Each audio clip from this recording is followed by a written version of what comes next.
Edifice of Trust podcast. The Edifice of Trust podcast is a thoughtful discussion of today's current events from the perspective of America's founding principles. Welcome. From heart-pumping music to head-thumping commentary. I call this episode Freedom's Angel. Let me explain.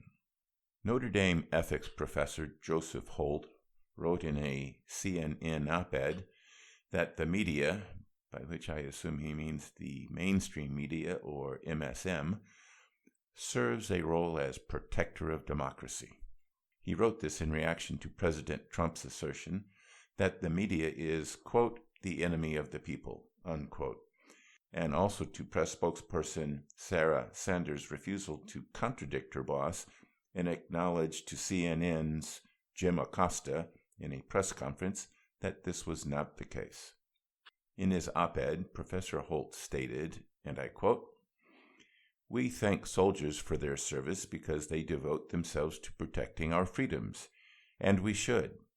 But we should also thank the media for the same reason, especially when the stakes have never been higher." Fox News anchors and a few other non-MSM outlets countered with hyperbolic outrage at the thought of comparing our dear soldiers, sailors, and Marines with the press corps that President Trump called, quote, horrible, horrendous people, unquote. I'm using quotes because these are not my words. Professor Holt went on to say, quote, "Far from being the enemy of the people, the press at its best is like a guardian angel that caringly and capably protects us from harm," unquote. What crazy hyperbole from the liberal side. If your son or daughter attends Notre Dame, you better make sure they stay away from the class this professor teaches. Professor Holt then had the temerity to quote Thomas Jefferson's support for the free press. Is he serious? Is he referring to the same Thomas Jefferson that paid Philip Freneau to publish the National Gazette in order to attack political opponents like Alexander Hamilton and to accuse George Washington of monarchical ambitions? A free press is an essential institution of a free republic, but that does not make the press angels or caring protectors. The notion that media just reports but does not slant the news, except on the editorial page, is nonsense. The primary intent of the National Gazette and its principal competitor, the Gazette of the United States, was to convince readers about the political agenda of the publishers. They bend facts, made up facts, and tried to dig up any scurrilous dirt they could find on their political opponents. A free press does not imply that all press outlets are neutral and can be relied on to provide the necessary information to make political decisions that affect our lives. That is not why the New York Times recently hired to their editorial board Sarah Jeong, who has posted vicious anti-white and anti-police tweets on her Twitter feed. The New York Times hired her to promote her political agenda that, presumably, closely aligns with that of the New York Times. What a free press means is that various publications and news outlets have the freedom to present their political positions for the consideration of the public without fear of suppression by the government.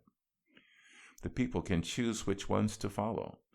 The press may not be the enemy of the people, but that does not make them the friend of the people or their guardian angel either. The thing that you, the people, need to take into consideration when reading, hearing, or watching news presentations is that they represent the conscious and subconscious political bent of the authors and the editorial board. The second thing that you need to know is that the mainstream media is overwhelmingly liberal. Only 7% of the journalists identify as Republicans, according to Politico. The truth is that mainstream media has been captured by the left.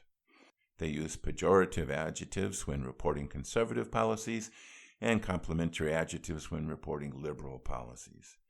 The AMSM has been so completely captured by the left that these journalists don't even realize that their political positions are not centrist. The few right-of-center outlets do the same for their policies they support, but they are in the minority, a far smaller minority than in the general population. So, and I quote again, choose wisely, grasshopper. This from the 1970s TV show Kung Fu. You need to be careful and double-check the assertions made by your preferred news outlet.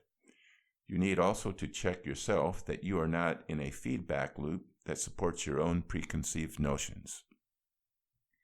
So while the press may not be the, quote, enemy of the people, unquote, they are indeed the enemy of President Trump. That tells us a lot about the media, but also about President Trump, who might be conflating the people with his own persona. Thank you.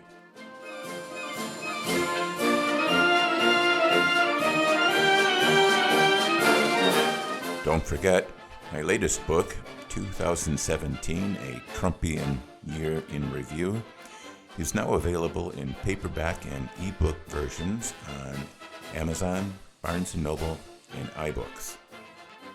Also available are my previous publications, Principled Policy and Edifice of Trust. And if you want some adventure, try my novel, Tawantin Suyu.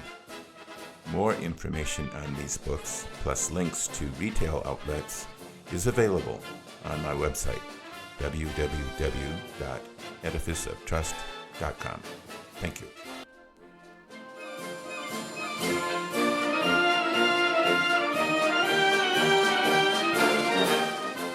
Welcome back.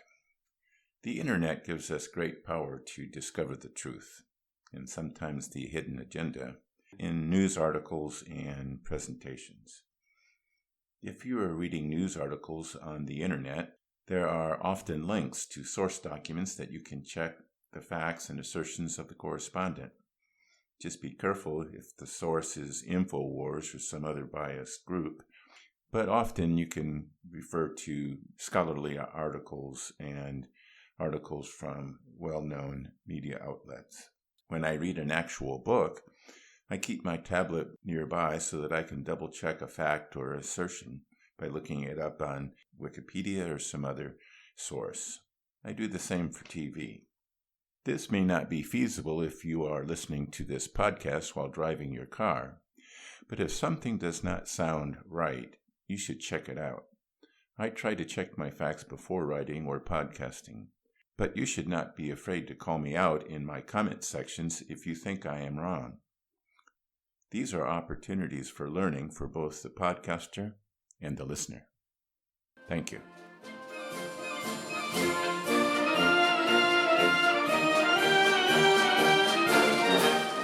Thanks for listening to my podcast. If you would like to hear more Edifice of Trust podcasts, please don't forget to subscribe. Thank you.